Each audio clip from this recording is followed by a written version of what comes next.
বন্ধুরা, আমি আবার চলে এসেছি মনীষ কিচেনে। এই যে দেখো, আজকে একটা ডেজার্ট বানাচ্ছি। এই জন্য আমি এই 500 দুধ নিয়ে নিয়েছি। এবার তার মধ্যে 3 চামচ কর্নফ্লাওয়ার দিয়ে দেবো। 3 চামচ না, 2.5 চামচ দেবো, কারণ অনেকটা ভর্তি ভর্তি হয়ে গেছে। এই যে 2.5 চামচ দিলাম, কর্নফ্লাওয়ার দিলাম। এটাকে ভালো করে গুলবো। এটা কিন্তু ঠান্ডা দুধেই করছি। গ্যাস জ্বালিয়ে দিয়েছি। এবার দুধটা ফুটুক। এবার দুধটা ফুটে উঠেছে। এইবারে আমি কনডেন্স মিল্ক দিয়ে দিচ্ছি। ফ্রিজে ছিল তো, ওই জন্য একদম ঘন হয়ে গেছে।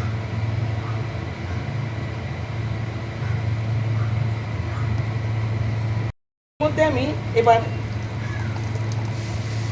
ক্রিম দিয়ে দিচ্ছি। ক্রিম দিয়ে দিলাম অনেকটা। চিনি দিয়ে দিচ্ছি, যেটা যে যেরকম খাও। দিয়ে দিলাম 1 চামচ মতো। এইবারে আমি পুরো মিক্সিং করছি, কিন্তু জ্বলছে। আমি এটা মিক্সিং করছি। এই চিনিটা গলে গেছে, আমিও গ্যাসটা নিভিয়ে দিলাম। আমগুলোকে টুকরো টুকরো করে কেটে নিয়েছি। এই 4-5টা আমকে কেটে নিয়েছি টুকরো। এর মধ্যে অল্প দুধ দেব। দেব 1.5 চামচ কর্নফ্লাওয়ার।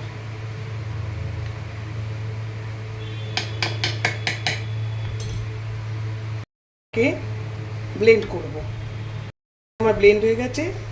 ম্যাঙ্গো পাল্পটাকে এবার কি করি দেখো বন্ধুরা।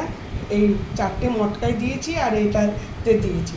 এটা এখন ঠান্ডা হয়ে গেছে। এর মধ্যে যে ম্যাঙ্গো পাল্পটা করেছি, এটার মধ্যে প্রথমে এর মধ্যে দেব। এই মটকাগুলোর মধ্যে দিচ্ছি।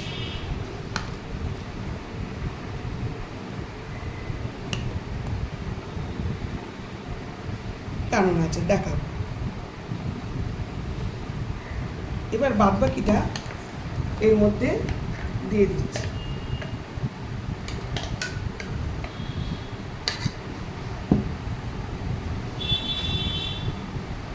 আশা করি দেখতে পাচ্ছ তো। এবার আমি টুকরো টুকরো করে রাখা আমগুলো ওপরে দিচ্ছি।